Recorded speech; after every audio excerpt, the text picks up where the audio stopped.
Have you ever watched the person you love become a stranger right before your eyes? The GPS on the dashboard glowed, showing a blinking blue dot 3 blocks past the address she'd given me. "Just drop me here, honey," Sarah said, her voice a little too bright.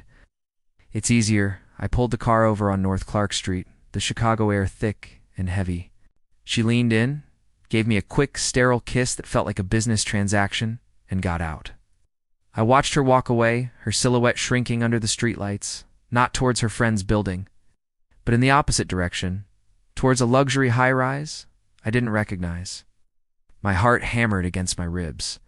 It was the kind of cold, gut-wrenching certainty that doesn't need proof. But I knew right then that my life as I knew it was over. If you genuinely enjoy our stories, please subscribe to the channel. Tell us where you're from and what time it is right now. It's always fascinating to know how far our story flows. The humiliation was a slow burn. It started with little things. Her phone, once left carelessly on the kitchen counter, was now always screened down or in her purse. She started working late, blaming new projects at the ad agency downtown.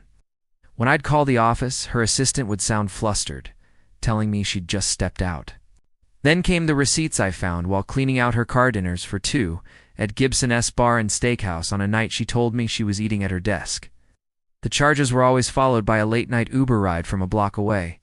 She became a ghost in our marriage, a polite, cold roommate who looked through me, not at me.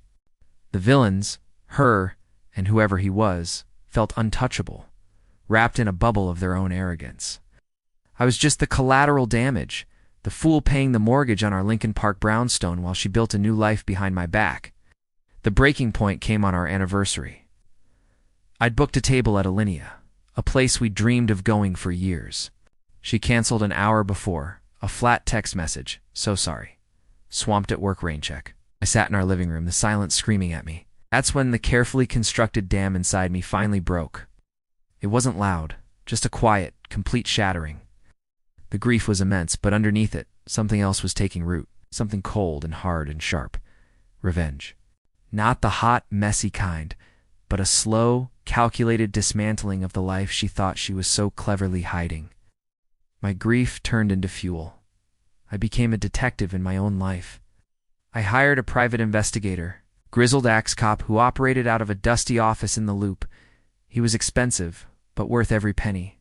He brought me photos Sarah and him, a slick-looking finance guy named Mark. Leaving a boutique hotel on the Gold Coast, his arm draped possessively around her. He brought me bank statements, showing a joint account they'd opened, funded by bonuses from her work that I never knew existed. I documented everything, every text I managed to glimpse, every lie, every discrepancy. I opened a new bank account and quietly started moving half of our joint savings, meticulously recording each transfer. I contacted a divorce attorney, one of the sharks from a top firm on Wacker Drive. We didn't just plan a divorce, we planned a war. The trap was being set, the legal and social jaws ready to snap shut. The public exposure was the centerpiece of my plan. Sarah's agency was hosting its annual awards gala at the Drake Hotel. It was the biggest night of her professional year. It's the one she'd been working towards. She was slated to receive a major award. I made sure I was there, looking every bit the supportive husband. Mark was there too, at her company's table. They were so confident, so smug. When her name was called, she walked to the stage, beaming under the spotlight. As she reached the podium to give her speech, the large screens on either side of her meant to display her professional achievements flickered, and then it happened. Not her corporate headshot, but a crystal-clear photo of her and Mark, kissing on the steps of his high-rise. Then another of them holding hands at that steakhouse. A quiet gasp rippled through the ballroom. I had paid a tech guy at the venue a handsome sum to switch the media file at the last second. Sarah froze, her face a mask of horror.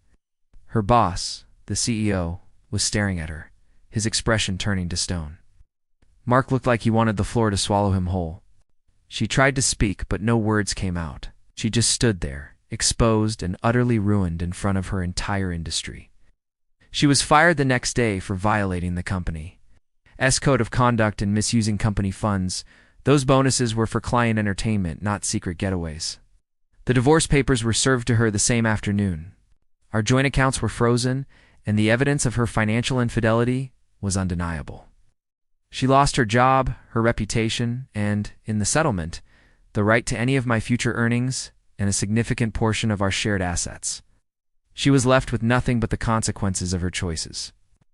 I sold the brownstone and moved out of Chicago, leaving the wreckage of our life behind. Sometimes late at night, I wonder what she thinks about. I wonder if she ever understood that the lies were always going to be the most expensive part. The end.